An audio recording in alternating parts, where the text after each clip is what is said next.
तो ये कहानी है अकीरा की, जिसे गेम्स खेलने का बहुत ही ज्यादा शौक है और आज भी वो अपने घर पर बैठा हुआ गेम्स खेल रहा होता है। लेकिन तभी अचानक उसके सामने वाला ओपोनेंट गेम छोड़कर भाग जाता है, लेकिन उससे इसे घंटा फर्क नहीं पड़ता, क्योंकि ये तो उसके साथ हमेशा ही होता है। और अब उसके स्कूल का टाइम हो चुका है, तो वो जल्दी से रेडी होकर अपने स्कूल के लिए निकल जाता है। लेकिन जब वो रास्ते में जा रहा होता है तो अब भी उसके हाथ में गेम ही होती है और अकीरा इतनी गेम इसीलिए खेलता है ताकि वो अपनी लाइफ की रियलिटी से भाग सके। और जब वो जाकर स्टॉप पर रुकता है तो यहाँ पर उसे उसकी क्लासमेट्स मिल जाती हैं, जो कि उसे देखकर उसका मजाक बनाना शुरू कर देती हैं। और अकीरा उन दोनों की बातों को सुन लेता है, लेकिन फिर भी वो उन्हें इग्नोर करता है। लेकिन तभी अचानक यहाँ पर एक ब्लैक कलर की वैन आकर रुकती है, जिसके अंदर से एक हट्टा कट्टा बंदा बाहर निकलता है। और जैसे एक गाड़ी उसके सामने आकर खड़ी होती है तो वो एक ही मुक्का मारकर इस गाड़ी को उड़ा देता है। और तभी यहाँ पर 5 सेकंड का टाइमर चलना शुरू हो जाता है और जैसे ये टाइमर खत्म होता है तो ये बंदा अकीरा के ऊपर एक के बाद एक अटैक्स करना शुरू कर देता है। लेकिन अकीरा इसके अटैक को डॉज करके सामने पड़ी हुई एक साइकिल उठा लेता है और इससे दूर जाने की कोशिश करता है, लेकिन ये बंदा अब भी उसका पीछा कर रहा होता है। और तभी अकीरा के मन में ये ख्याल आता है,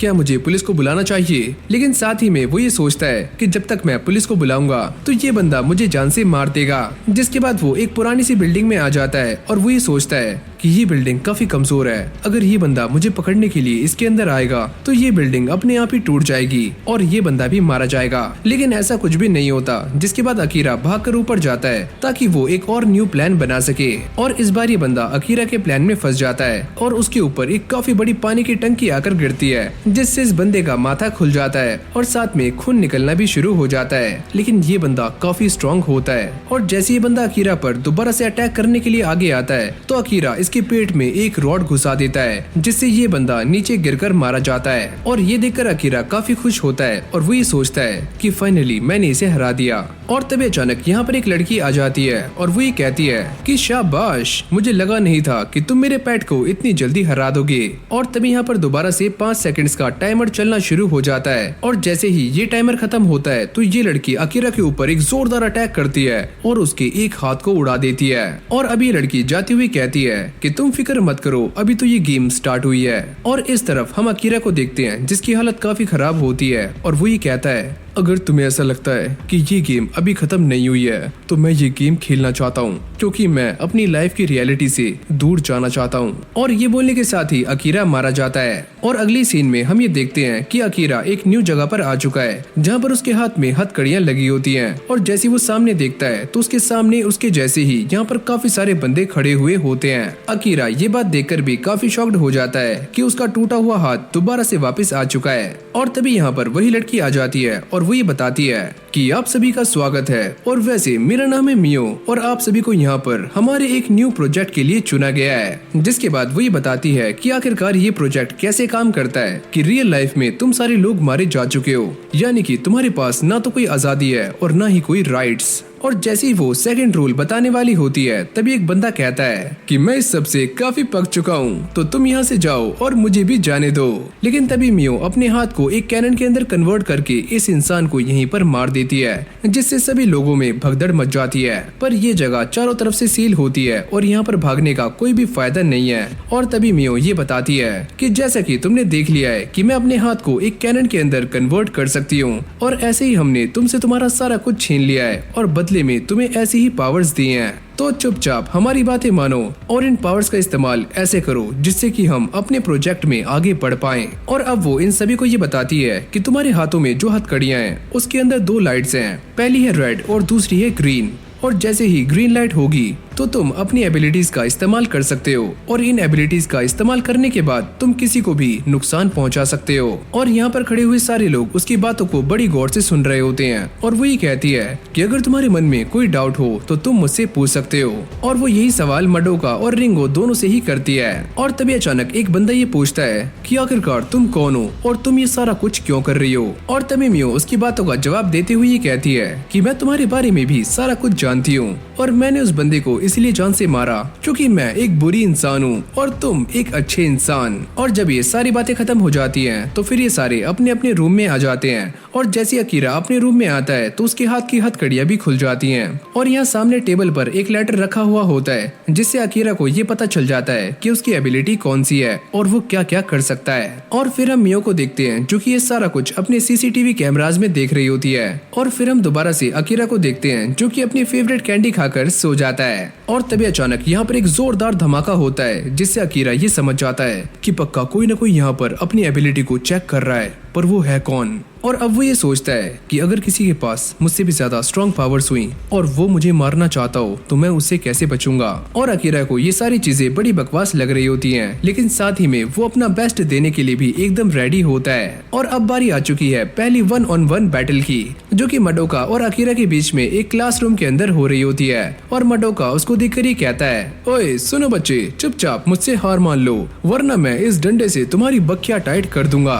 और तभी मियो ये अनाउंसमेंट करती है कि तुम दोनों की फाइट बहुत ही जल्दी शुरू होने वाली है। अगर तुम दोनों में से कोई मर जाता है या बेहोश हो जाता है तो ये फाइट वहीं पर एंड हो जाएगी। और जैसे मियो ये बात खत्म करती है तो इन दोनों की हथकड़ियों की लाइट ग्रीन हो जाती है, यानी कि ये फाइट स्टार्ट होने वाली है। और जैसे ही ये फाइट स्टार्ट होती है तो मडोका अपने हाथ में रखी हुई लकड़ को एक स्वॉर्ड के अंदर कन्वर्ट कर लेता है और वो अकीरा के ऊपर अटैक्स करना शुरू कर देता है। और अकीरा भी उसे डॉज कर रहा होता है और उसके रास्ते में जो भी चीजें आती हैं वो उन सभी को काटना शुरू कर देता है। और अकीरा उससे बचने के लिए उसके ऊपर टेबल फेंक कर मारता है और मौका देखते ही वो क्लासरूम से बाहर भाग जाता है। पर मडोका उसको ढूंढ लेता है और वही कहता है, ओह तो तुम यहाँ पर हो। और वो उसके ऊपर दोबारा से जानलेवा अटैक्स करना शुरू कर देता है, लेकिन अकीरा अब भी अपनी एबिलिटी का इस्तेमाल नहीं करता। और इस तरफ ये लड़की मियो से पूछती है कि ये बच्चा अपनी एबिलिटी का इस्तेमाल क्यों नहीं कर रहा है। मियो कहती है कि अभी उसका टाइम नहीं आया है। और फिर हम दोबारा से मडोका को देखते हैं जो ये कहता है, अरे ओए बच्चे, तुम्हारे पास कोई एबिलिटी है भी या नहीं, या तुम मुझसे ऐसे ही भागते रहोगे। और तभी अकीरा ये कहता है, अबे सुन बच्चे, मेरे पास एक ऐसी एबिलिटी है जिससे मैं तुझे एक ही झटके में खत्म कर सकता हूँ, लेकिन मैं उसका यूज नहीं कर रहा हूँ। अगर तुम ऐसा ही करना चाहते हो तो फिर मरो। और ये बोलने के बाद मडोका उसके ऊपर अटैक करने के लिए आगे जाता है। और तभी अकीरा ये बताता है कि मेरे पास वो एबिलिटी है जिससे मैं अपने हाथ को एक कैनन के अंदर चेंज कर सकता हूँ, और शायद तुम इस एबिलिटी को पहले ही देख चुके हो। और जैसे ही मडोका उसके ऊपर अटैक करने वाला होता है तभी अकीरा अपने हाथ को कैनन के अंदर चेंज कर लेता है और वो उसके ऊपर एक जोरदार ब्लास्ट करता है जिससे मडोका काफी दूर जाकर गिरता है और उसकी स्वॉर्ड भी नीचे गिर जाती है और दोबारा से लकड़ी बन जाती है। और अब अकीरा उसके पास जाता है और ये कहता है कि तुम मेरे सामने सरेंडर कर दो वरना मुझे तुम्हें जान से मारना होगा। और ये सुनने के बाद मडोका उसके सामने सरेंडर कर देता है, जिसके बाद अकीरा इस फाइट को जीत जाता है। और मियो ये देखकर काफी खुश हो जाती है और वो ये कहती है कि मैंने तुमसे पहले ही कहा था कि ये फाइट काफी मजेदार होने वाली है। और यांग ये पूछती है कि अगर इसके पास ऐसी एबिलिटी पहले थी तो इसने इसका इस्तेमाल पहले क्यों नहीं किया। ओह तो तुम्हें ऐसा लगता है कि उसकी एबिलिटी अपने हाथ को कैनन के अंदर कन्वर्ट करना है? ऐसा बिल्कुल भी नहीं है। और फिर हमें अकीरा की एबिलिटी के बारे में बताया जाता है जो कि एक तरह का इल्यूजन है, और जो भी ओपोनेंट उसके बारे में जो सोचता है तो अकीरा की एबिलिटी वही बन जाती है। और फिर मियो ये बताती है कि इसीलिए अकीरा ने फाइट से पहले कैनन की बात की थी ताकि मडोका कैनन के बारे में सोचे। और जब उसने ये सोचा तो अकीरा का काम काफी आसान हो गया और उसने मडोका को बड़ी आराम से हरा दिया। और फिर गार्ड्स अकीरा को लेकर जा रहे होते हैं और अकीरा ये सोचता है कि अभी तो मैंने उसे हरा दिया, लेकिन अब भी काफी कुछ है जो कि मुझे इस एबिलिटी के बारे में सीखना है। और वो अपने मन में ये बात भी सोचता है कि मैंने वो सारा कुछ करना शुरू कर दिया है जो कि वो लोग मुझसे करवाना चाहते थे। लेकिन अकीरा के दिमाग में कुछ और ही खिचड़ी बन रही होती है और वो ये सोचता है कि उस बिल्ली मियो ने मुझे ये ताकत दे तो दी है, लेकिन बाद में उसे इस बात पर काफी पछतावा होने वाला है कि उसने मुझे ये एबिलिटी क्यों दी। और फिर हमें एक और लड़की को दिखाया जाता है जिसका नाम है यूरी, और वो भी इसी गेम के अंदर स्टक हो चुकी है और वो ये सोचती है कि मुझे कुछ भी करके अपने घर जाना होगा। जिसके बाद हमें यूरी का एक फ्लैशबैक दिखाया जाता है जहाँ पर वो अपने दोस्तों के साथ स्कूल से वापस आ रही होती है और उसकी सहेलियाँ उससे कहती है कि चलो आज तुम्हारी जॉब की छुट्टी है तो घूमने चलते हैं, पर यूरी उन्हें मना कर देती है। लेकिन तभी अचानक उसकी दोनों सहेलियों को सामने एक पपी दिखता है और वो उसके पास जाकर उसे प्यार करने लगती हैं और वो यूरी को भी ऐसा करने के लिए कहती हैं। और ये पपी यूरी को काफी प्यार से देख रहा होता है और जैसे यूरी उसे छूने वाली होती है तो ये पपी उसके ऊपर भौंकना शुरू कर देता है, जिससे यूरी काफी गुस्सा हो जाती है। मुझे इसे नहीं छूना, मैं यहाँ से जा रही हूँ। और अब उसकी सहेलियाँ उसे ये समझाती हैं कि तुम टेंशन मत लो, ये तो बस रैंडमली हो गया। और वो ये कहती है कि मुझे ऐसी चीजों से बहुत ही ज्यादा नफरत है जो कि रैंडमली होती हैं। और फिर यूरी एक पास्ट की कहानी बताना शुरू करती है जिसके अंदर हम ये देखते हैं कि एक लड़के की हालत काफी खराब होती है और सारे लोग उसके आसपास से उसे बिना देखे ही जा रहे होते हैं। लेकिन तभी यूरी ये बताती है कि मैंने उस इंसान की बिना सोचे समझे मदद कर दी, लेकिन यही मेरी लाइफ की सबसे बड़ी गलती थी, क्योंकि ये लड़का एक नंबर का छपरी, नल्ला, बेरोजगार और चप्पल चोर निकला, जिसने बाद में यूरी को स्टॉक करना शुरू कर दिया। और जैसे यूरी घर पहुंचती है तो वो ये देखती है कि उसकी माँ एक आदमी के साथ है और उन दोनों को देखकर ऐसा लगता है कि इन दोनों का रिलेशन काफी पुराना है और ये दोनों एक दूसरे के प्यार में लट्टू हैं। और यूरी भी खड़ी हुई ये सारा कुछ देख रही होती है और उसकी माँ ये बताती है कि आज ये हैंडसम मुंडा मुझे बार में मिला और मुझे आज ही इससे प्यार हो गया, है ना ये कमाल का। और ये सारी बातें सुनने के बाद यूरी को काफी अजीब लगता है और वो यहाँ से जाना शुरू कर देती है। लेकिन तभी उसकी मॉम ये बताती है, वैसे तुम्हारे नए पापा की एक लड़की भी है जो कि तुम्हारे पीछे है और तुम्हें उसका ख्याल रखना है। और फिर हमें कुछ टाइम बाद का सीन दिखाया जाता है जहाँ पर यूरी इन सारी बातों से परेशान होकर दोबारा से स्कूल जा रही होती है। लेकिन तभी अचानक हम उसी ठरकी बंदे को देखते हैं जो कि एक बिल्डिंग के ऊपर चढ़ा हुआ होता है और वो ये कहता है कि प्लीज पारो तुम मेरी हो जाओ वरना मैं यहाँ से नीचे कूद जाऊंगा। और तभी यूरी उसे बचाने के लिए ऊपर चली जाती है और वो उसे देखकर उसके ऊपर गुस्सा हो जाती है कि मुझे तुमसे कोई भी लेना देना नहीं है, तुम चाहे मरो या फिर जियो, बस मुझे इस सब से दूर रखो। वैसे तुम्हें कैसे पता कि मैं तुम्हें यहाँ मिलूंगा? मुझे ऐसा लगता है कि हम दोनों प्यार की उस पतली डोर से बंधे हुए हैं। और ये बातें सुनने के बाद यूरी का दिमाग सनक जाता है, लेकिन इसके बाद भी वो उसे बचाने के लिए आगे जा रही होती है। लेकिन तभी अचानक ये साइको यूरी को पकड़ लेता है और उसके साथ ही इस बिल्डिंग से नीचे कूद जाता है। और वो ये देखकर काफी शॉक्ड थी कि उसके साथ ये क्या हो रहा है। और फिर हमारा सीन दोबारा से प्रेजेंट में आता है जहाँ पर यूरी चिल्लाकर उठती है और वो ये कहती है कि मुझे कुछ भी करके यहाँ से बाहर जाना होगा और मुझे अपने घर जाना है। और वो दरवाजे को खोलने की बहुत ही ज्यादा कोशिश करती है पर ये दरवाजा नहीं खुलता। और तभी उसे मियो की बातें याद आती हैं कि तुम सभी को रैंडमली ही चुना गया है। और ये बातें याद करने के बाद उसका माथा सनक जाता है और वो दरवाजे पर लात घूंसे मारना शुरू कर देती है। और ये सारा कुछ मियो बैठी हुई सीसीटीवी कैमरास में चेक कर रही होती है और वो ये कहती है कि ये तो काफी ज्यादा इंटरेस्टिंग है और मुझे ऐसा लगता है कि ये भी एक स्ट्रॉन्ग प्लेयर है। और फिर हमें दोबारा से यूरी को दिखाया जाता है जो कि अपनी एबिलिटी को चेक कर रही होती है और मियो ये देखकर कहती है कि ऐसे फेस के साथ ऐसी एबिलिटी काफी कमाल की है। और जब यूरी अपनी एबिलिटी को चेक करती है तो सामने की दीवार चटक जाती है और उसको ऐसा लगता है कि वो इस दरवाजे को तोड़ सकती है और वो इसे तोड़ने की नाकाम कोशिशें करती है पर ये दरवाजा नहीं टूटता। और फिर वो हार मानकर बेड पर लेट जाती है और ये सोचती है कि ये सारा कुछ मेरे ही साथ क्यों होता है, मैं जैसा सोचती हूँ वैसा कभी भी नहीं होता।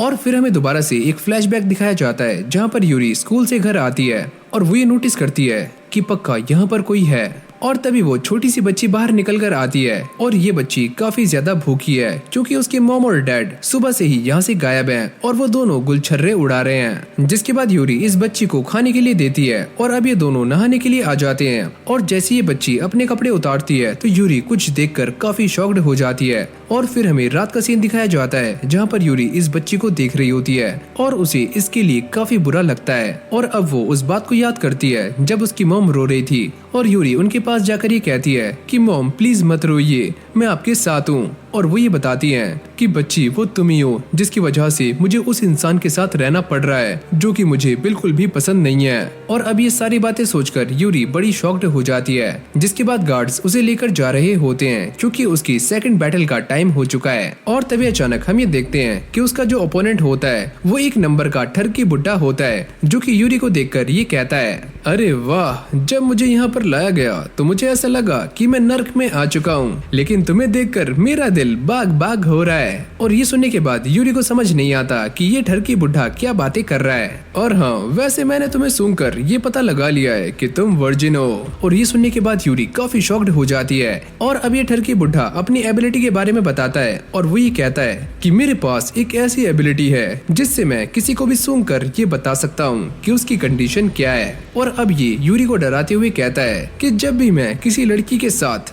रातों को सोया करता था तो मुझे उसे सूंघना काफी पसंद था। जैसे कि मैंने तुम्हें देखकर ये बता दिया है कि तुम भी वर्जिन हो। और यूरी उसके ऊपर काफी गुस्सा कर रही होती है कि तुम मेरे पास मत आना वरना मैं तुम्हें जान से मार दूंगी। लेकिन इस बंदे के ऊपर उसकी बातों का कोई भी फर्क नहीं पड़ता और जैसे ही ये 5 सेकंड का टाइमर एंड होता है तो ये बंदा यूरी के ऊपर अटैक्स करना शुरू कर देता है और यूरी भी बड़ी मुश्किल से उससे बच रही होती है। और तभी यूरी उसके मुंह पर एक जोरदार लात मारती है और ये बुड्ढा कहता है कि मैं तुमसे काफी इम्प्रेस हुआ।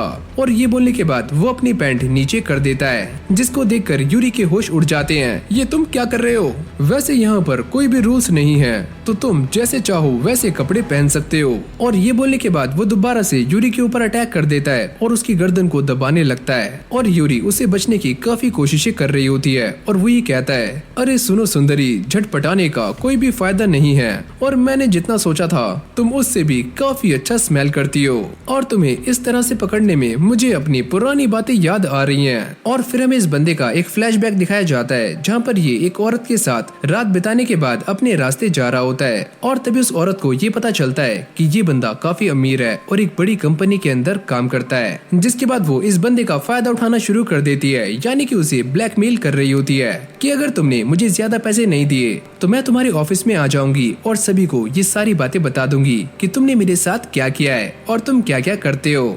इसकी इतनी हिम्मत कि ये मेरे बारे में ऐसा बोल रही है और उसे काफी गुस्सा आ जाता है और वो इस लेडी को जान से मार देता है। और फिर हमारा सीन दोबारा से प्रेजेंट में आता है जहाँ पर वो यूरी के साथ बातें कर रहा होता है और उसे ये बताता है कि मैंने ऐसा कभी भी नहीं सोचा था कि मेरी फाइट तुम्हारे साथ होगी। ये फाइट तो काफी रैंडमली हुई है। और ये वर्ड सुनते ही यूरी के दिमाग में सारी की सारी इमेजेस आनी शुरू हो जाती हैं, जिससे यूरी को काफी गुस्सा आ रहा होता है और वो पहली बार अपनी एबिलिटी का इस्तेमाल करती है और इस ठरकी का हाथ तोड़ देती है। ये तुमने मेरे साथ क्या किया? मैं तुम्हें जान से मार दूंगा।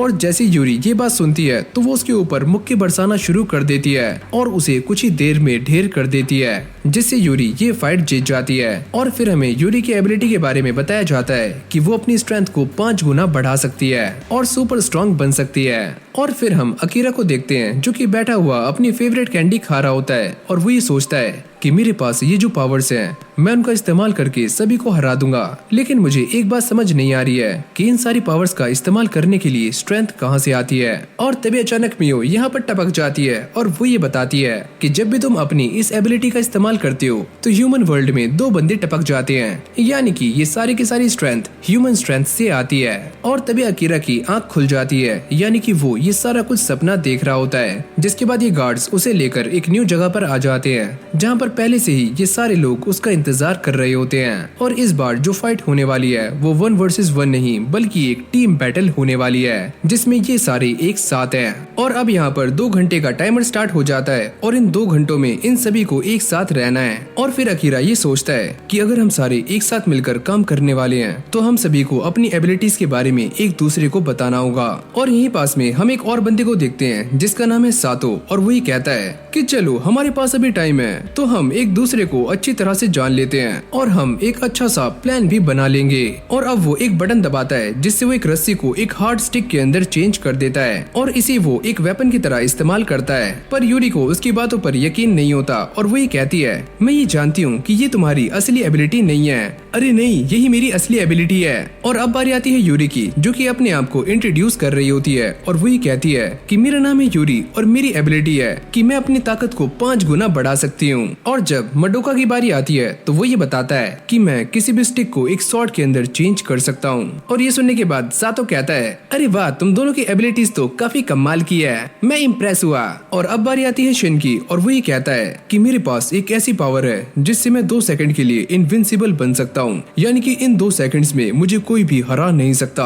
लेकिन मैं पहले से ही एक प्रोफेशनल फाइटर रह चुका हूँ तो मुझे अपनी ताकत पर पूरा भरोसा है, न कि इस ताकत पर जो कि इन लोगों ने मुझे दी है। इन सभी की बातों को सुनने के बाद अकीरा ये सोचता है कि मुझे इन सभी को अपनी रियल एबिलिटी बता देनी चाहिए। नहीं, मुझे ऐसा नहीं करना। जिसके बाद वो सभी के सामने झूठ बोलता है और वो ये कहता है कि मैं अपने हाथ को एक कैनन के अंदर चेंज कर सकता हूँ। अरे वाह यार, तुम सभी के पास काफी कमाल की एबिलिटीज हैं सिवाय मेरे। अकीरा ये सोचता है कि अगर मेरी एबिलिटी के बारे में किसी को पता चल गया तो हो सकता है कि मेरा दुश्मन मेरे सामने कुछ भी ना सोचे और वो मुझे आसानी से हरा दे। और तभी सातो उन सभी से कहता है कि चलो यार अपनी अपनी एबिलिटीज एबिलिटीज को शो करते हैं। लेकिन तभी अकीरा बात को चेंज कर देता है और वो मडोका से ये पूछता है कि तुम अब कैसे हो। और सारे ये बात सुनकर काफी हैरान होते हैं कि ये दोनों एक दूसरे को पहले से ही जानते हैं। और अब बारी आती है इन सभी के प्लान बनाने की और टाइम भी काफी तेजी से जा रहा होता है। अगर मैं एक अच्छा प्लान बनाना चाहता हूँ तो मुझे इनमें से किसी एक की एबिलिटी के बारे में पता होना चाहिए। और तभी अकीरा यूरी से ये कहता है, क्या तुम हवा में जंप कर सकती हो?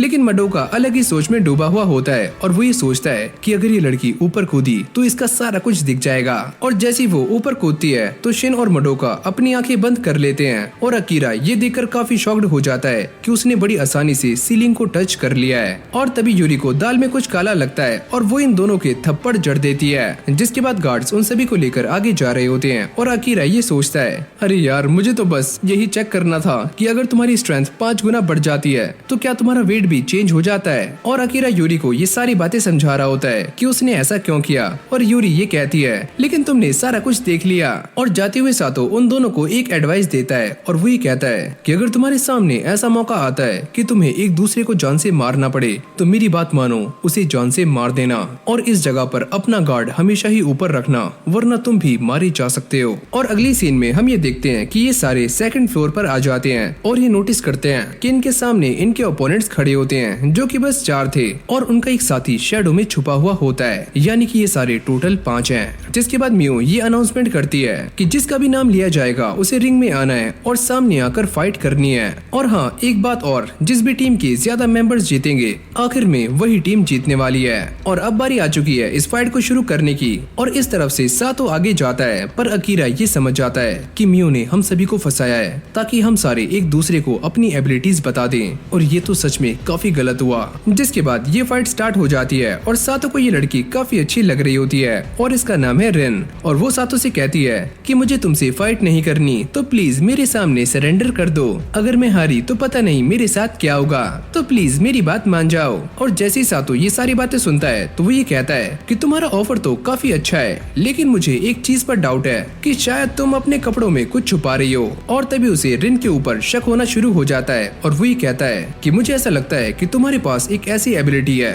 जो कि तुम्हारे कपड़ों से रिलेटेड है और तुम पहले मेरा गार्ड डाउन करना चाहती हो ताकि बाद में तुम मेरे ऊपर अटैक कर सको। क्यों, है ना? अरे बेवकूफ, ऐसा कुछ भी नहीं है, लो मैं तुम्हें दिखा देती हूँ। और ये बोलने के बाद वो अपने सारे कपड़े उतार देती है और अब वो सातो से ये कहती है कि अगर तुम मेरे सामने हार मान लेती हो तो मैं तुम्हें थैंक यू प्रेजेंट देने वाली हूँ जो कि तुम्हें बहुत पसंद आएगा। वैसे तुम्हारा ऑफर इतना भी बुरा नहीं है। और ये सुनने के बाद उसके सारे के सारे टीममेट्स उसके ऊपर भड़क जाते हैं और वो ये कहता है, अरे यार तुम सारे शांत रहो, मैं इस मामले को ऐसे सुलझाने वाला हूँ कि हम सभी को फाइट ना करनी पड़े। और वो इन सभी के सामने लंबी लंबी फेंकना शुरू कर देता है और वो ये कहता है, मेरे पास एक ऐसी एबिलिटी है जिससे मैं इसे आराम से संभाल सकता हूँ और वैसे भी मैं लड़कियों के ऊपर हाथ नहीं उठाता। और तभी सातो उसके सामने एक कॉइन निकालता है और वो ये कहता है कि चलो टॉस करते हैं, अगर तुम जीती तो मैं तुम्हारे सामने सरेंडर कर दूंगा, अगर मैं जीता तो तुम्हें मेरे सामने हार माननी होगी। और जैसे उसके टीममेट्स ये सारी बातें सुनते हैं तो उन सभी की फट जाती है और वो ये सोचते हैं कि ये बंदा एक नंबर का घनचक्कर है और इस बंदे के पास कोई भी ऐसी एबिलिटी नहीं है जिससे ये जीत सके। और ये सारे इस बात को लेकर भी काफी परेशान हो रहे होते हैं क्योंकि वो रिन को अच्छे तरीके से नहीं जानते कि उसके पास कौन सी ताकत है और वो क्या करने वाली है। और अब सातो इस सिक्के को आसमान में उछालता है और वो ये सोचता है कि ये सारे मेरी एबिलिटी के बारे में नहीं जानते, सिचुएशन चाहे कोई भी हो लेकिन मैं हमेशा टॉस जीतता हूँ। और उसकी पूरी की पूरी नजर इस कॉइन के ऊपर होती है, लेकिन तभी अचानक हम ये देखते हैं कि रिन उसके ऊपर अटैक कर देती है और सातो को जान से मार देती है। और ये देखकर सारे के सारे लोग शॉक्ड हो जाते हैं। और तभी रिन ये बताती है कि मुझे हारने से काफी ज्यादा डर लगता है तो इसलिए मैंने तुम्हें जान से मार दिया, और जब तुम्हारा फोकस कॉइन के ऊपर था तो तभी मैंने अपनी चाल चली और तुम उसके अंदर फंस गए। मडोका ये देखकर काफी शॉक्ड हो जाता है और वो अकीरा से ये पूछता है, क्या तुम जानते हो कि इसने ये कैसे किया? और अकीरा ये बताता है कि मैं इसके बारे में कुछ भी नहीं जानता, मेरा पूरा ध्यान उसी के ऊपर था। और इन सभी को ये बात समझ नहीं आती कि अचानक से ये सारे ब्लेड्स कहाँ से आए। और अब ये सारे बातें कर रहे होते हैं कि जो इंसान हमें सिखा रहा था कि हमें अपना गार्ड डाउन नहीं करना चाहिए वो खुद ही मारा गया और अभी तक हमें उसकी ताकत के बारे में भी पता नहीं लगा। और फिर ये सारे आपस में ही लड़ना शुरू कर देते हैं। और तभी रिन अपने साथियों से ये बोलती है कि मैंने उस इंसान को जान से मार दिया, क्या तुम्हें कोई दिक्कत है? और अब ये सारी सिचुएशन देखने के बाद अकीरा ये सोचता है कि मैंने जितना सोचा था ये उससे भी काफी स्ट्रॉन्ग है और ये मेरी टीम को अफेक्ट कर सकता है। जिसके बाद वो सभी को शांत करता है और ये कहता है कि हम सभी को आपस में फाइट नहीं करनी है, ये सारा कुछ हम बाद में भी कर सकते हैं, पहले तुम सारे इस बैटल के ऊपर फोकस रखो। और अगली सीन में हम ये देखते हैं कि सेकंड मैच स्टार्ट हो जाता है जो कि शिन और रिंगो के बीच में होता है। और तभी अकीरा शिन को ये बताता है कि तुम भी वैसी गलती मत करना जो कि सातो ने की थी। अगर मैं इस लड़की को रिंग से बाहर निकाल दूं तो मैं इससे बिना फाइट किए ही इससे जीत जाऊंगा।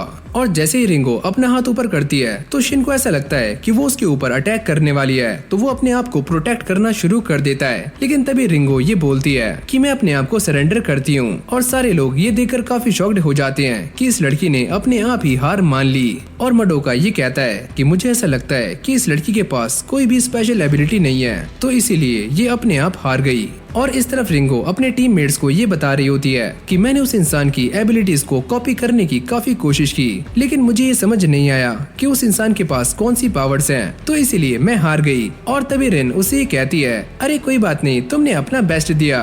और ये बोलने के बाद वो उसका गला पकड़ लेती है। मैं जानती थी तुम यही सुनना चाहती हो। अरे पागल औरत, कम से कम उसे अपनी एबिलिटी यूज तो करने देती, तूने पहले ही हार मान ली। और तभी उनकी एक और टीममेट जिसका नाम साइको होता है वो ये कहती है, अरे यार तुम सारी चिंता मत करो, मैं इस फाइट को जीतने वाली हूँ। जिसके बाद रिन उसको छोड़ देती है। मुझे माफ करना, मेरा बस थोड़ा सा दिमाग हिल गया था। और फिर हमें रिंगो के अंदर का सीन दिखाया जाता है जहाँ पर वो अंदर से काफी चिल्ला रही होती है, लेकिन बाहर से देखने में एकदम शांत लग रही होती है, जैसे कि उसे कोई भी फर्क नहीं पड़ा। और फिर हमें रिंगो की एबिलिटी के बारे में बताया जाता है कि वो अपने ओपोनेंट की पावर्स को कॉपी कर सकती है, लेकिन ये कॉपीड पावर्स काफी कम होती हैं, यानी कि 10% से भी काफी कम। और जब उसे ये पता चलता है कि सामने वाला इंसान बस 2 सेकंड के लिए ही इनविंसिबल बन सकता है, तो उसके जीतने के चांसेस काफी कम हो जाते हैं, तो इसलिए वो अपने आप ही हार मान लेती है। और अब बारी आती है अगले मैच की, जो कि साइको और मडोका के बीच में हो रहा होता है। और तभी रिन साइको से कहती है कि तुम्हें अपना प्रॉमिस याद रखना है। और जैसे ही ये 5 सेकंड का टाइमर एंड हो जाता है तो इन दोनों की फाइट स्टार्ट हो जाती है। और तभी हम साइको को देखते हैं जो कि मडोका के ऊपर पहला अटैक करती है, और उसको ऐसा लगता है कि मैंने इसके ऊपर पहला अटैक कर दिया तो अब तो मैं ही जीतने वाली हूँ। लेकिन तभी मडोका अपनी स्टिक से इसे दूर कर देता है और ये मार्बल अचानक से एक काफी बड़ी बॉल बन जाता है और जमीन पर गिर जाता है। चलो अच्छा हुआ कि मैंने इसे अपने आप से दूर कर दिया, वरना आज तो मेरी चटनी बन जाती। और ये बोलने के बाद मडोका अपनी स्टिक को स्वॉर्ड के अंदर चेंज कर लेता है, जिसके बाद वो साइको के ऊपर अटैक करने के लिए आगे जाता है और वो भी इसके ऊपर मार्बल से अटैक करती है, लेकिन मडोका इस बार भी इससे बच जाता है। और अब वो उसे हराने के लिए उसके ऊपर एक साथ 3 मार्बल से अटैक करती है, लेकिन मडोका इसको भी बड़ी आराम से डॉज कर लेता है। लेकिन तभी अचानक वो एक और मार्बल उसकी तरफ फेंक कर मारती है और सारे लोग ये देखकर काफी शॉक्ड हो जाते हैं। लेकिन तभी अचानक मडोका अपनी स्वॉर्ड से इस मार्बल को बीच में से काट देता है, जिसके बाद हमें उसकी रियल एबिलिटी के बारे में बताया जाता है कि मडोका किसी भी स्टिक को एक स्वॉर्ड के अंदर चेंज कर सकता है और उस स्वॉर्ड से किसी भी चीज को बीच में से काट सकता है। और अब ये सारा कुछ देखकर साइको की फट जाती है और वो ये सोचती है कि सच में ये इंसान तो काफी स्ट्रॉन्ग है और मुझे इससे बचने के लिए कुछ ना कुछ तो करना होगा, वरना ये मुझे जान से मार सकता है। और अब मडोका उससे ये बोलता है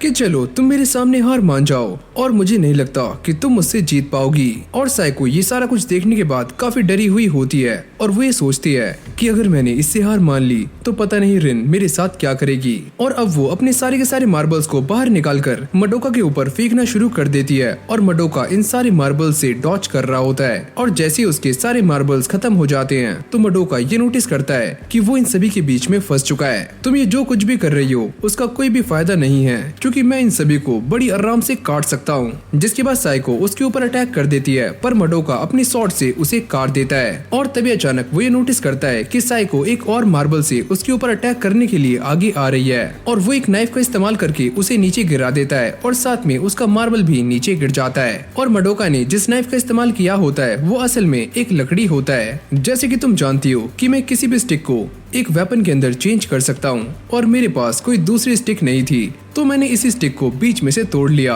शुक्रिया कि तुमने मुझे ये सारा कुछ बता दिया और इससे मुझे काफी टाइम मिल चुका है। जिसके बाद हम ये देखते हैं कि साइको के हाथ से जो मार्बल नीचे गिरा था वो लुढ़कता हुआ मडोका के पैरों के नीचे आ जाता है और तभी अचानक से ये मार्बल बड़ा हो जाता है और मडोका के दोनों मार्बल्स को तोड़ देता है और वो नीचे गिरकर बेहोश हो जाता है। और फाइनली साइको इस मैच को जीत जाती है। और जब मडोका को होश आता है तो अकीरा उससे कहता है कि मुझे ऐसा लगा था कि तुम इस फाइट को आसानी से जीत सकते हो, लेकिन अब तुम्हें देखकर ऐसा लग रहा है कि तुम एक नंबर के नल्ले छपरी हो। और अब सारे के सारे मैदान को साफ कर दिया जाता है ताकि अगला मैच स्टार्ट हो सके। और ये फाइट होने वाली है अकीरा वर्सेस कोजी के बीच में। और यूरी उसे ये बोलती है कि प्लीज अपना ध्यान रखना, वरना हम नहीं जानते कि हमारे साथ क्या होगा। जिसके बाद अकीरा मडोका को देखते हुए ये कहता है कि अगर ये लोग हमें मारना चाहते तो ये हमें कब का मार सकते थे, लेकिन ये लोग हमें मेडिकल ट्रीटमेंट दे रहे हैं। इसका मतलब साफ है कि ये लोग चाहते हैं कि हम फाइट करें और लड़ते रहें। और अब वो यूरी से ये कहता है कि मैं ये बात नहीं जानता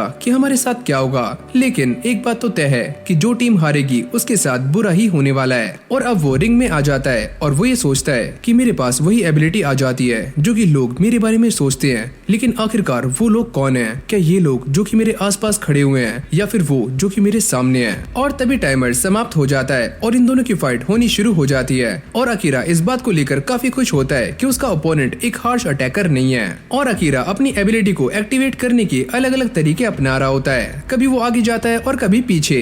अरे ओए मडोका, तुम सच में काफी बेवकूफ हो और तुम्हारी वजह से हमारी टीम हार सकती थी। अकीरा ये सारा कुछ इसीलिए कर रहा होता है ताकि वो मडोका के मन में ये बात डाल सके कि उसके पास वो कैनन वाली एबिलिटी है। और जैसे मडोका ये सोचता है तो अकीरा की एबिलिटी चार्ज हो जाती है और वो इसके ऊपर एक जोरदार शूट करता है। लेकिन उसने यहाँ पर मडोका को नहीं बल्कि अपने सामने वाले ओपोनेंट के ऊपर शूट किया होता है, लेकिन वो इससे बच जाता है। और तभी मडोका उसके ऊपर गुस्सा करना शुरू कर देता है कि तुमने ये क्या किया, तुम बस मुझे मारने ही वाले थे। अरे मुझे माफ करना, मैं तो बस मजाक कर रहा था। फिर हमें कोजी का एक फ्लैशबैक दिखाया जाता है जहाँ पर वो अपनी लाइफ को लेकर काफी परेशान होता है, क्योंकि वो अपनी लाइफ में बस एक साइड कैरेक्टर है और वो इस लाइफ को छोड़कर एक न्यू लाइफ जीना चाहता है। और तभी अचानक उसके ऊपर एक भारी चीज आकर गिर जाती है और वो मारा जाता है। फिर हम दोबारा से प्रेजेंट में आते हैं जहाँ पर अकीरा उसके ऊपर शूट करने के लिए सामने खड़ा होता है, लेकिन उसकी एबिलिटी दोबारा से गायब हो जाती है। और जब वो अपने ओपोनेंट को देखता है तो उसका हाथ दोबारा से कैनन के अंदर ट्रांसफॉर्म हो जाता है और अब वो कोजी के ऊपर अटैक करना शुरू कर देता है, पर कोजी को इससे कुछ भी नहीं होता।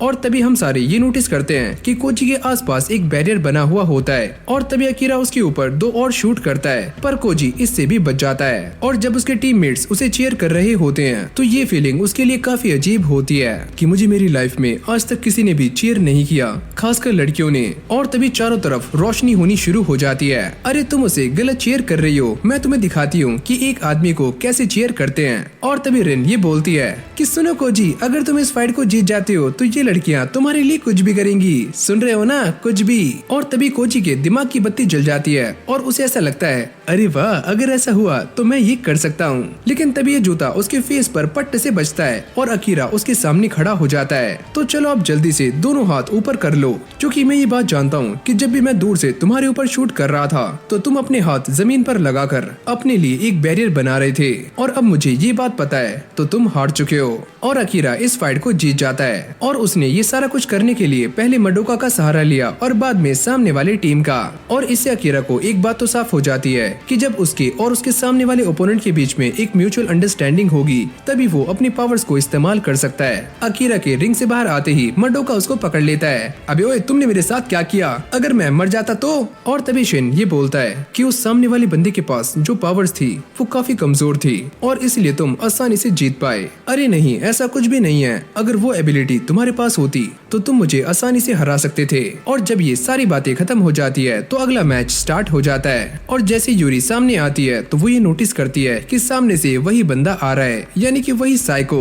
अरे वाह यूरी, मैं ये नहीं जानता था कि हम दोनों का प्यार इतना ज्यादा अमर है कि हम मरने के बाद भी जिंदा हैं। और उसको देखते ही यूरी का माथा गर्म हो जाता है और उसके सारे के सारे टीममेट्स उसे रुकाने की काफी कोशिशें कर रहे होते हैं। मैं तुम सभी को आखिरी वार्निंग दे रही हूँ, वरना। और ये सुनते ही वो सारे वहाँ से हट जाते हैं। यूरी से देखकर पहले ही गर्म हो रही होती है। और जब ये बैटल स्टार्ट होती है तो ये बंदा जिसका नाम होशिनो है वो ये बताता है कि मैं अपनी बॉडी को लोहे की तरह सख्त कर सकता हूँ। लेकिन तभी यूरी उसके पास भाग कर आती है और उसके एक जोरदार मुक्का मारती है, जिससे ये बंदा उड़ता हुआ रिंग से बाहर चला जाता है और यूरी इस फाइट को आराम से जीत जाती है। यानी कि 2 ही सेकंड में इस बंदे का खेल 25। और जब ये सारी फाइट्स एंड हो जाती है तभी यहाँ पर मियो आ जाती है और वही कहती है अरे वाह, तुम्हारी टीम इस फाइट को जीत चुकी है और अब इस टीम को पनिशमेंट मिलने वाली है। और अगली सीन में हम ये देखते हैं कि जो टीम जीतती है उनको खाने के लिए बढ़िया बढ़िया खाना मिल रहा होता है और जो टीम हारी है उनकी लड़कियों को ऐसे कपड़े पहनने हैं और जो लड़के हैं उन्हें बस पीने के लिए सिर्फ पानी मिल रहा है। ये देखकर अकीरा और उसकी टीम काफी शॉक्ड हो जाती है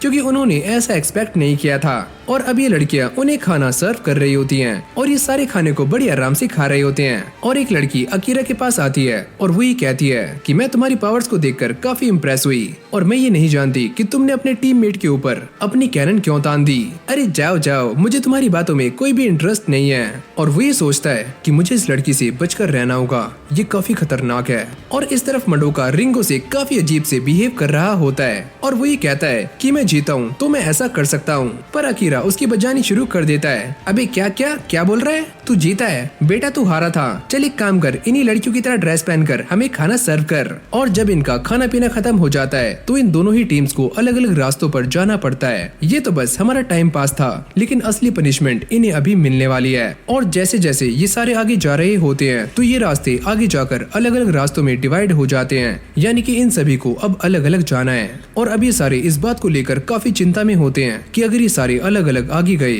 तो ऐसा भी हो सकता है कि आगे जाकर ये एक दूसरे के दुश्मन बन जाएं। मुझे इस बात से कोई भी फर्क नहीं पड़ता, मैं तो बस यही चाहता हूँ कि हम सारे सरवाइव कर जाएं। और ये बोलने के बाद वो सारे यहाँ से चले जाते हैं सिवाय अकीरा और यूरी के।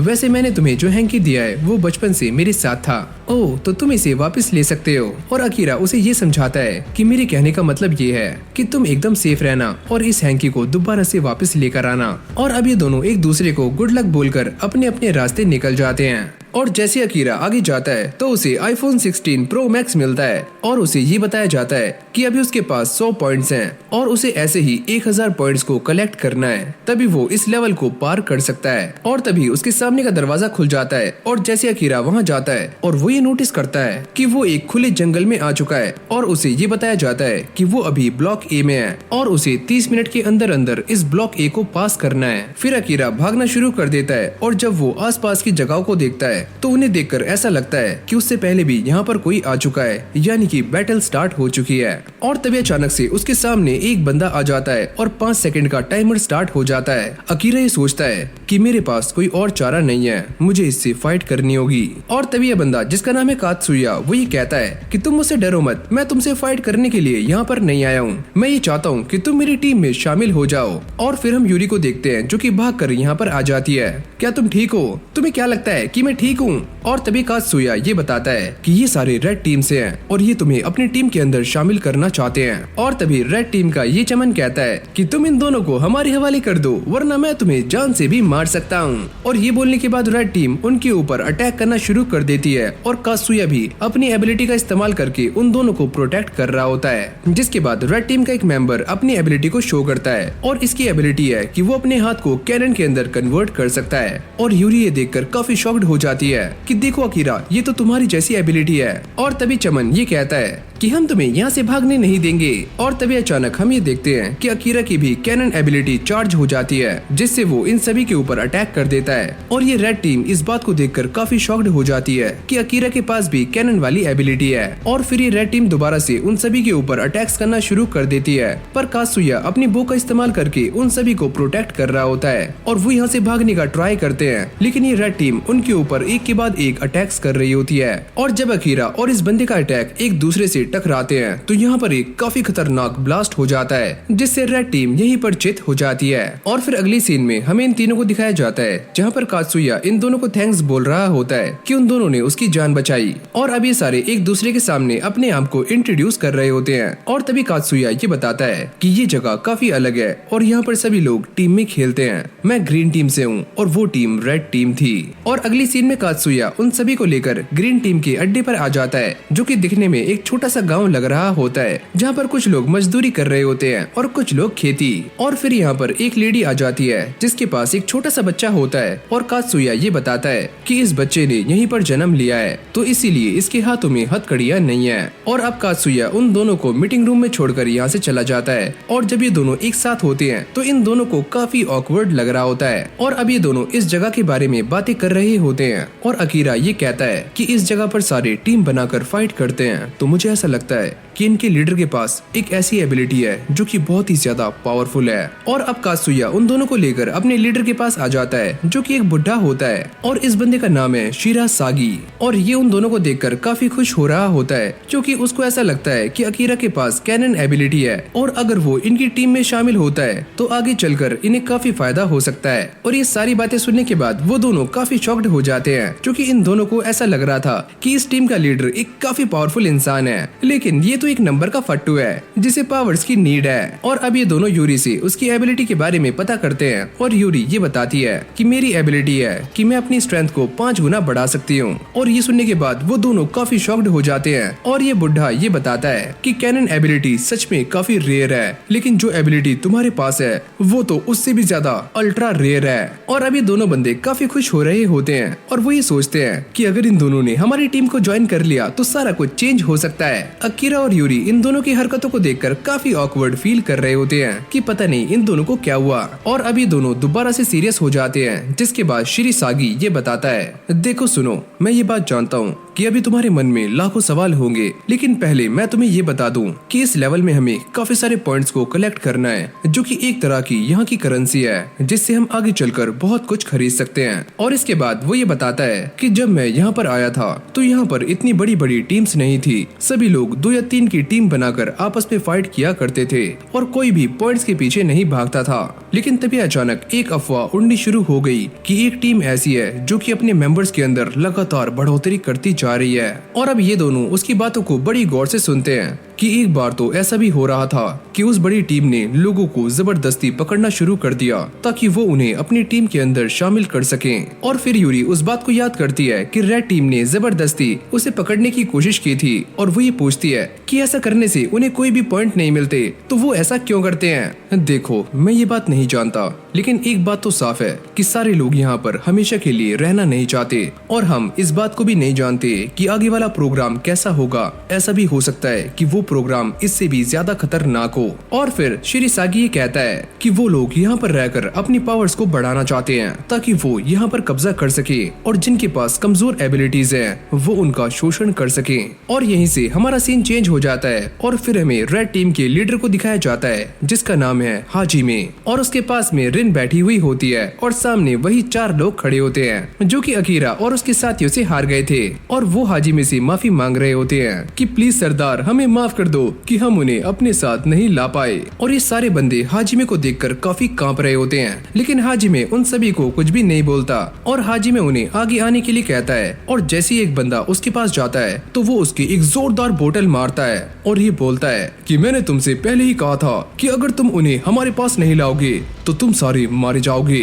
और यहीं पास में हम एक और बंदे को बैठे हुए देखते हैं जो कि इस टीम का सब लीडर है जिसका नाम है मसाया। और वो ये कहता है कि मैं ये बात नहीं जानता कि तुम अपने लोगों को कैसे ट्रीट करते हो, लेकिन अगर मेरे ब्रांडेड कपड़ों पर एक बूंद भी खून की गिरी तो मैं इन्हें जान से मार दूंगा। जिसके बाद ये सारे उस बंदे को लेकर यहाँ से चले जाते हैं और अब वो अकीरा के बारे में पता करना शुरू करता है, लेकिन वो ये देखकर काफी शॉक्ड हो जाता है। एक बात तो साफ है कि इस बच्चे के पास कैनन वाली एबिलिटी के अलावा भी कोई और एबिलिटी है, लेकिन वो क्या है। सुनो हाजिमे, मुझे ऐसा लगता है कि उसके पास भी तुम्हारी तरह ही रेयर एबिलिटी है, लेकिन ये बात हमारे लिए काफी बुरी है कि उसने हमारी अपोजिट टीम के साथ टीम अप कर लिया है। और इस तरफ शिरासागी उन दोनों को ये बताता है कि मैंने तुम दोनों को ये बात तो पहले ही बता दी है कि रेड टीम सभी को अपना गुलाम बनाना चाहती है ताकि वो उन सभी को एक स्लेव की तरह इस्तेमाल कर सके। और जब अकीरा और यूरी ये सारी बातें सुनते हैं तो उनके पैरों के नीचे से जमीन खिसक जाती है कि आखिरकार इस गेम के अंदर क्या क्या हो रहा है। वैसे मैं तुम्हें बता दूं कि इस जगह पर 3 टीम्स एग्जिस्ट करती हैं। पहली है रेड टीम जो कि लोगों को हंट करती है, और दूसरी है ग्रीन जो कि उन बंदों को रेड टीम से बचाती है, और यहाँ पर एक और टीम है जो कि है ब्लू टीम। और इस टीम को दोनों टीमों से कोई भी लेना देना नहीं है, यानी कि ये टीम एकदम न्यूट्रल है। शिरासागी की ये सारी बातें सुनकर एक बात तो साफ हो जाती है कि ये पूरा का पूरा प्रोग्राम 3 हिस्सों में बटा हुआ है जिनको 3 अलग अलग टीम्स लीड करती हैं। और वैसे भी हम कुछ टाइम के बाद रेड टीम से फाइट करने वाले हैं, क्या तुम दोनों हमारा साथ दोगे? और तभी यूरी ये बोलती है, अगर सच में वो सारे लोग ऐसा करना चाहते हैं तो मैं आपके साथ हूँ। तुम इसके बारे में क्या सोचते हो अकीरा? और वैसे तुम्हारा सामना रेड टीम से पहले ही हो चुका है, तो अब तुम्हारे पास दो ही ऑप्शंस हैं, या तुम हमें ज्वाइन कर सकते हो या फिर ब्लू टीम को। और तभी अचानक हम ये देखते हैं कि अकीरा उन दोनों पर अटैक करने के लिए आगे जाता है और वो दोनों ये देखकर काफी शॉक्ड हो जाते हैं। शिरासागी ये बोलता है कि तुम मुझे अपना होस्टेज बनाना चाहते हो जिससे तुम्हें और भी ज्यादा ऑप्शंस मिल जाएं, क्यों है ना? क्या यही तुम करना चाहते हो? और अकीरा ये देखकर काफी हैरान हो जाता है कि उसका कैनन अभी तक एक्टिवेट नहीं हुआ है, जबकि ऐसी कंडीशन में उसके कैनन को एक्टिवेट हो जाना चाहिए था। और वो शिरासागी को देखकर ये सोचता है, ये मेरे साथ क्या हो रहा है? क्या इस बंदे के पास कोई ऐसी एबिलिटी है जिससे कि ये सामने वाले बंदे की एबिलिटी को खत्म कर सकता है, या इस बंदे ने अभी तक ये नहीं सोचा कि मेरे पास एक कैनन वाली एबिलिटी है? तभी अचानक से उसका कैनन एक्टिवेट हो जाता है और साथ ही में वो इस बंदे के ऊपर अटैक भी कर देता है। अगले ही पल हम ये देखते हैं कि शिरासागी इस अटैक से बच जाता है और वो ये कहता है कि मेरे पास एक ऐसी एबिलिटी है जिससे कि मैं कैनन को भी रोक सकता हूँ। और ये सुनने के बाद अकीरा को भी इस बात पर विश्वास हो जाता है कि ये बंदा रेड टीम से लड़ सकता है। जिसके बाद शिरासागी ये बताता है कि हमने ऐसे ही बहुत सारे बंदों को रिक्रूट किया है, लेकिन हमारे पास रूम्स नहीं है। और वो इन दोनों को एक ही रूम में रहने के लिए कहता है। और ये सुनते ही यूरी के चेहरे पर ब्लश आना शुरू हो जाता है। और अब यूरी याद करती है कि जब वो अपने फ्रेंड के घर पर रहा करती थी तो वो एक रोमांटिक मांगा पढ़ा करती थी और वो ये चाहती थी कि वो भी कभी इस मेन कैरेक्टर की जगह पर हो। और फाइनली आज ऐसा हो रहा है। और अब वो इस बात को लेकर काफी शर्मा रही होती है कि उसे अकीरा के साथ एक ही रूम में रहना है। और जब ये दोनों रूम में आ जाते हैं तो यूरी को यहाँ पर एक ऐसी चीज मिलती है जो कि यहाँ पर नहीं होनी चाहिए थी। और अकीरा उससे ये पूछता है कि तुम्हें क्या हुआ? अरे नहीं कुछ भी नहीं, मुझे कुछ नहीं मिला। और फिर हमें रात का सीन दिखाया जाता है जहाँ पर ये दोनों बैठकर बातें कर रहे होते हैं और यूरी ये सोचती है कि वो चीज अब भी मेरी पॉकेट में है। और तभी अकीरा उससे ये कहता है कि मुझे माफ करना कि मुझे तुम्हारे साथ रूम शेयर करना पड़ रहा है, लेकिन मुझे तुमसे कुछ कहना है। यूरी को ऐसा लगता है कि वो इसे प्रपोज करने वाला है, तो वो काफी शर्माना शुरू कर देती है। और अब अकीरा उसे एक पेपर देता है और वो ये कहता है कि मैंने इसके अंदर कुछ लिखा हुआ है, तुम इसे आराम से पढ़ सकती हो। और जैसी वो इसे खोलकर देखती है तो उसके अंदर ये लिखा हुआ होता है कि अकीरा की एबिलिटी टेलीपैथी है। और ये पढ़कर वो काफी चौंक जाती है, पर अकीरा उसको चुप करता है। यूरी इस बात से काफी परेशान हो रही होती है, अरे यार ये कैसा रोमांस है। पर अकीरा उसको पकड़ लेता है और ये कहता है कि तुम बस अपनी आंखें बंद करो और मैं तुम्हारे दिमाग के अंदर पहुंच जाऊंगा। और अब अकीरा उसे फोकस करने के लिए कहता है। और जैसे यूरी अपनी आंखें बंद करती है तो वो दोनों एक दूसरे से बातें कर रहे होते हैं, वो भी बिना मुंह हिलाए। मैं चाहता हूँ कि तुम इसके बारे में किसी को भी ना बताओ। अब अकीरा उसे ये बताता है कि मुझे ऐसा लगता है कि कोई हमारे ऊपर नजर रख रहा है। और वो ये पूछती है कि वो कौन हो सकता है। ऑफ कोर्स हमारा लीडर, जो कि हमारे पास काफी स्ट्रॉन्ग एबिलिटीज हैं, तो हो सकता है कि वो हमारे ऊपर नजर रख रहा हो। और वो यूरी से कहता है कि मैं तुम्हें अपनी एबिलिटी के बारे में बाद में बताऊंगा, लेकिन इससे अलग तुम मुझसे कुछ भी पूछ सकती हो। और अब ये दोनों अपनी फैमिलीज को लेकर बातें कर रहे होते हैं। और अकीरा ये बताता है कि मेरे बस एक फादर हैं, लेकिन मेरे गायब होने पर उन्हें कोई फर्क नहीं पड़ा होगा, मैं ये बात जानता हूँ। लेकिन मैं तुमसे शर्त लगाती हूँ कि मेरी मॉम और तुम्हारे फादर हम दोनों को देखकर काफी खुश होंगे। और अब ये दोनों हाथ मिलाते हैं और अकीरा उसे ये बोलता है कि अगर तुम्हें मेरे ऊपर भरोसा है तो ये बात याद रखो कि हम दोनों इस गेम से बाहर जरूर निकलेंगे। और अब अकीरा उससे ये कहता है कि अगर तुम्हें मेरे ऊपर बिलीव है तो मैं तुम्हें एक सच बताना चाहता हूँ कि मेरी एबिलिटी ना तो टेलीपैथी है और ना ही कैनन। मेरी एबिलिटी काफी यूनिक है, जो भी सामने वाला इंसान मेरे बारे में सोचता है वही मेरी एबिलिटी बन जाती है। और तभी अचानक सभी के पास मियो की कॉल आ जाती है और वो ये बताती है कि कल तुम्हारे लिए एक और क्वेस्ट है, तो तुम्हें 9 बजे तैयार रहना है। और फिर हमें अगले दिन का सीन दिखाया जाता है जहाँ पर ये सारे क्वेस्ट पर जाने के लिए एकदम तैयार होते हैं। और ग्रीन टीम का लीडर ये बताता है कि ये वाला क्वेस्ट काफी बड़ा है और हो सकता है कि इस क्वेस्ट में हमें काफी सारे पॉइंट्स भी मिल जाएं। और वो इन सभी को इन सभी की एबिलिटी के हिसाब से अलग अलग ग्रुप में बांट देता है। अब ये सारे उस क्वेस्ट को पूरा करने के लिए निकल जाते हैं और मडोका भी अपने साथियों के साथ तैयार होता है। और फिर हमें अकीरा और यूरी को दिखाया जाता है जो कि एक साथ जा रहे होते हैं। और अकीरा उसे कहता है कि तुम्हें कल वाली बात तो याद है ना। और यूरी उससे पूछती है कि कल तुमने मुझे जो बताया था क्या वो सच है, जो मैं सोचूंगी वही तुम्हारी एबिलिटी बन जाएगी। और अकीरा ने ये सारा कुछ इसीलिए किया होता है ताकि वो अपनी एबिलिटी का सही तरीके से इस्तेमाल कर सके। और अगर यूरी को उसकी एबिलिटी के बारे में पता होगा तो वो इसे और भी अच्छे तरीके से इस्तेमाल कर सकता है। लेकिन जब उसने यूरी को ये सारी बातें बताई थी तो वो टाइम ऐसा था कि जैसे उसने अपनी जान निकाल कर यूरी के सामने रख दी हो। और फिर अगले सीन में ये सारे उस जगह पर पहुंच जाते हैं और तभी यहाँ पर मियो भी आ जाती है और वही कहती है कि तुम सभी का यहाँ पर स्वागत है। तभी अचानक यहाँ पर काफी सारे ममीज जैसे क्रिएचर आ जाते हैं और वो ये बताती है कि ये वाला क्वेस्ट तुम्हारे लिए काफी इम्पोर्टेंट है और ये तब खत्म होने वाला है जब तुम इन सारे क्रिएचर्स को जान से मार दोगे या फिर अपने आप मारे जाओगे। ये सुनने के बाद सारे बंदों की फट रही होती है और वो ये कहती है कि अगर तुम एक क्रिएचर को मारोगे तो तुम्हें 30 पॉइंट्स मिलने वाले हैं। और हाँ, याद रखना जो भी लोग इस कंपटीशन में पार्ट ले रहे हैं वो एक दूसरे को मार नहीं सकते।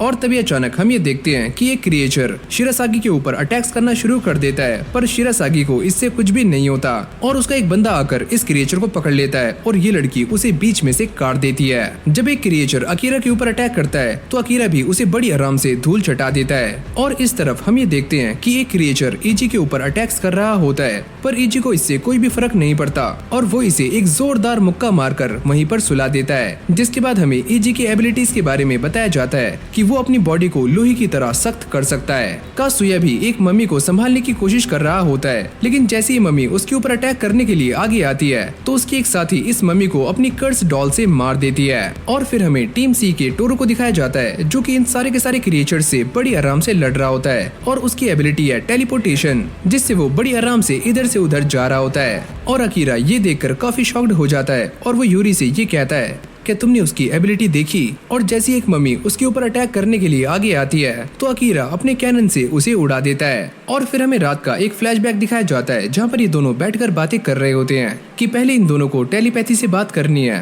और बाद में अकीरा अपने कैनन का इस्तेमाल कर सकता है। बैटलफील्ड में सभी लोग ये सोच रहे होते हैं कि अकीरा की एबिलिटी कैनन को यूज करना है, तो इसलिए वो जब चाहे अपने कैनन का इस्तेमाल कर पा रहा होता है। चलो देखते हैं कि तुम अपनी एबिलिटी को कब तक मेंटेन करके रखते हो। और तभी यहाँ पर हाजिमे की एंट्री हो जाती है और वो आते ही एक मम्मी को एक ही मुक्के में सुला देता है। और ये सारे यहाँ पर लड़ने नहीं आते, वो तो बस देखना चाहते हैं कि ग्रीन टीम के पास कौन कौन से मेंबर्स हैं और उनकी पावर्स क्या हैं, जिनको देखकर ग्रीन टीम के सारे बंदे हैरान हो जाते हैं कि आखिरकार ये सारे लोग यहाँ पर क्या कर रहे हैं। जिसके बाद वो सारे लोग यहाँ से भागना शुरू कर देते हैं और रेड टीम यहाँ पर अपने सारे के सारे स्लेव्स को लेकर आती है और वो लोग इनसे विनती कर रहे होते हैं कि प्लीज हमें छोड़ दो, हमें जाने दो, तुम्हारे ऊपर हमारा काफी बड़ा कर्ज है तो वो कर्ज तुम्हें आज चुकाना होगा। जब ग्रीन टीम के सारे मेंबर्स यहाँ से भाग रहे होते हैं तो उनका लीडर ये सोचता है कि अगर हमारे सारे के सारे बंदे यहाँ से भाग जाएंगे तो ये क्रिएचर्स इन आम बंदों के ऊपर अटैक्स करना शुरू कर देंगे। और अब बारी आती है मसाया की एबिलिटी के बारे में जानने की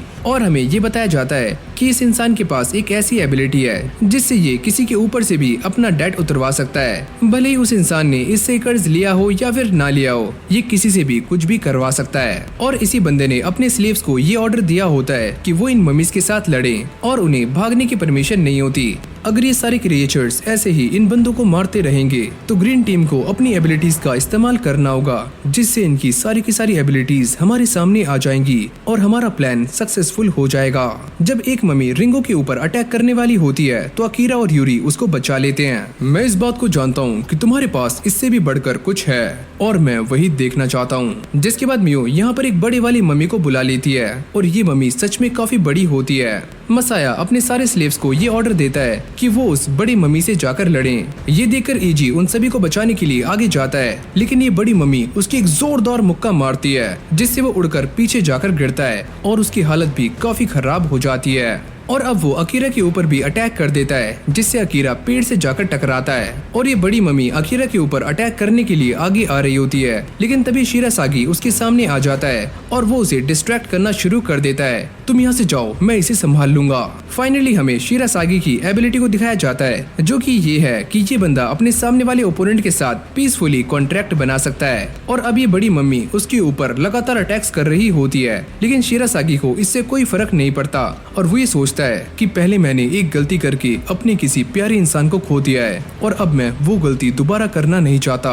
और तभी अचानक हम ये देखते हैं कि शिरासागी इस मम्मी के ऊपर एक जोरदार अटैक करता है जिससे इस मम्मी के अंदर छेद हो जाता है और वो नीचे गिर जाती है। और फिर हमें शिरासागी को दिखाया जाता है जिसके हाथ से काफी खून निकल रहा होता है। मसाया ये देखकर काफी शॉक्ड हो जाता है कि ये इंसान तो सच में कमाल का है। और इस तरफ इस बड़े वाली मम्मी ने बाकी मम्मीज को खाकर अपने आप को रिकवर करना शुरू कर दिया होता है और वो दोबारा से लड़ने के लिए एकदम तैयार हो जाती है। और ये देखकर यूरी शिरासागी को बचाने के लिए आगे जा रही होती है, पर वो उसे मना कर देता है कि तुम यहाँ पर मत आओ, यहाँ पर काफी खतरा है। और अकीरा भी उसे समझाने की काफी कोशिशें कर रहा होता है, लेकिन वो इन सभी की बातें नहीं मानती। जिसके बाद वो इस सामने वाली मम्मी की एक जोरदार लात मारती है और उसे पीछे गिरा देती है। तुम यहाँ पर क्या कर रही हो? मैं तुम्हें बचाने के लिए यहाँ पर आई हूँ। और अब वो मम्मी दोबारा से इनके ऊपर अटैक करती है, पर ये दोनों बच जाते हैं। और इसी मौके का फायदा उठाकर अकीरा अपने कैनन से इस मम्मी के ऊपर अटैक करता है, पर इससे उसे घंटा फर्क नहीं पड़ता। तभी रेड टीम ये देखकर काफी खुश हो जाती है कि फाइनली अकीरा ने भी इस बैटल के अंदर पार्टिसिपेट कर लिया है। और इसके बाद हम ये देखते हैं कि अकीरा और यूरी इस मम्मी से लड़ने के लिए आगे चले जाते हैं और ये दोनों टेलीपैथी से बातें कर रहे होते हैं। अकीरा ये बोलता है कि मेरे पास एक प्लान है, और अब ये दोनों इसी फाइट के बारे में डिस्कस कर रहे होते हैं, जहाँ पर अकीरा ये बताता है अगर हम इसे मारना चाहते हैं तो तुम्हें मेरे लिए अलग अलग एबिलिटीज के बारे में सोचना होगा। लेकिन यूरी इस बात से मना कर रही होती है कि हमने इसे अभी तक ट्राई नहीं किया है। और वो ये नोटिस करता है कि रेड टीम का लीडर उसे ही देख रहा है, तो वो ये सोचता है कि अगर मुझे कोई एबिलिटी इस्तेमाल करनी है तो मुझे इनसे छुपके करनी होगी। और तभी अकीरा के दिमाग में एक आइडिया आता है और वो टेलीपैथी के जरिए ये पूरा का पूरा आइडिया यूरी को बता देता है। लेकिन यूरी को इस बात से काफी डर लग रहा होता है और वो ये कहती है क्या मैं ये कर सकती हूँ? हाँ, तुम ये कर सकती हो। अब ये दोनों उस मम्मी को लेकर एक कोने में आ जाते हैं। तभी रेड टीम का लीडर ये बोलता है कि शायद से ये दोनों पागल हो गए हैं, इनके पास कोने में से भागने का कोई भी रास्ता नहीं है, तो ये दोनों मर जाएंगे। और फिर हमें दोबारा से अकीरा को दिखाया जाता है जो कि यूरी से ये कहता है कि चलो टाइम आ चुका है। लेकिन तभी अचानक ये बड़ी मम्मी अकीरा के ऊपर अटैक कर देती है और ये अटैक अकीरा को लग भी जाता है और सारे लोग ये देखकर काफी हैरान हो जाते हैं। पर अगले पल हम ये देखते हैं कि अकीरा ने इस मम्मी को रोक लिया होता है और उसका कैनन इसके मुंह के अंदर होता है और वो इसे एक ही झटके में उड़ा देता है। और यूरी उसे देखकर काफी ज्यादा खुश होती है और उसे गले से लगा लेती है।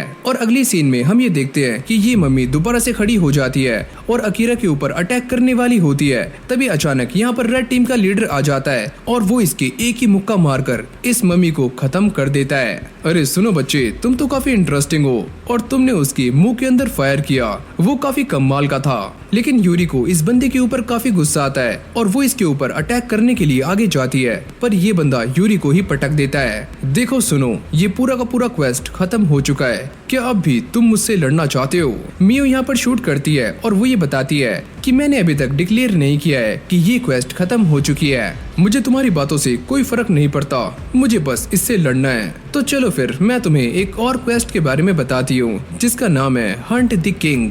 और वो ये बताती है कि इस क्वेस्ट के अंदर दोनों ही टीमों को एक दूसरे के किंग को मारना है, यानी कि उसके लीडर को, और ऐसे ही ये क्वेस्ट खत्म होगा। और वो ये कहती है कि ऐसा करने के लिए तुम्हारे पास एक आसान तरीका है जिससे कि तुम अपने ओपोनेंट के मोबाइल को चुरा सकते हो या फिर उससे वो छीन सकते हो और उसे तुम्हें अपने फोन के साथ कनेक्ट करना है और ऐसे भी तुम इस क्वेस्ट को जीत सकते हो। और अब ये सारे रूल सुनने के बाद रेड टीम मान जाती है और वो ये कहती है कि अगर हम जीते तो हमारे लिए ग्रीन टीम ही नहीं बल्कि उसके सारे के सारे साथी ही मारे जाने चाहिए। ये सुनकर शिरासागी को काफी गुस्सा आ जाता है कि तुम ऐसा कैसे कर सकते हो, हमारी टीम में काफी छोटे छोटे बच्चे हैं। पर मियो इस बात के लिए मान जाती है और वो ये कहती है कि मैं तुम्हें अभी मौका दे रही हूँ, या तो तुम इनसे बाद में लड़ सकते हो या फिर मैं तुम्हारी फाइट इनसे अभी करवा देती हूँ जिसमें तुम और ये दोनों बच्चे भी मारे जाएंगे। और अगली सीन में ये सारे अपने अपने घर आ जाते हैं, पर ग्रीन टीम के काफी सारे मेंबर्स बड़े ही इंजर्ड होते हैं और ये सारे भी अपने घर लौट चुके हैं। शिरासागी अकीरा को अपने साथ लेकर जा रहा होता है क्योंकि इसे अकीरा से कुछ जरूरी बातें करनी है।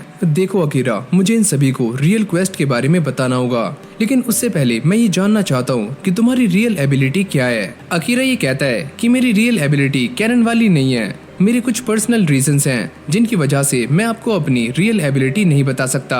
और अगली सीन में हमें रिंगो का एक पास्ट दिखाया जाता है जहां पर उसे गेम्स खेलने का काफी शौक होता है और उसको ऐसा लगता है कि वो भी एक प्रो गेमर है। और एक बार वो एक गेम के अंदर की नाम के एक बंदे से हार जाती है और उसे बाद में उस बंदे का रियल नाम पता लगता है जो है अकीरा शिरियो नागी, और वो उससे रियल में मिलना चाहती थी। और जब अकीरा और यूरी नहाकर आ जाते हैं तो शिन भी उनके सामने खड़ा होता है और वो सारे ये पूछते हैं कि ये बंदा कौन है। अकीरा बताता है कि ये बंदा मेरे साथ सेकंड प्रोग्राम में था। तभी शिरासागी यहाँ पर आ जाता है और वो ये बताता है अगले 7 दिनों में हमारी फाइट रेड टीम के साथ होने वाली है और अगर हम हारते हैं तो हमारे सारे के सारे मेंबर्स मारे जाएंगे। तो क्या तुम सारे मेरा साथ देने के लिए तैयार हो? और अब ये सारी बातें सुनने के बाद अकीरा यहाँ से जा रहा होता है और वो ये सोचता है कि मेरे पास 7 दिन है और मुझे इन 7 दिनों में क्या करना है। और जब अकीरा अपने रूम में जाता है तो पीछे से रिंगो यहाँ पर आ जाती है और वो ये कहती है कि तुम्हारा शुक्रिया कि तुमने मेरी जान बचाई। और वो काफी घबरा रही होती है, लेकिन उसके बावजूद भी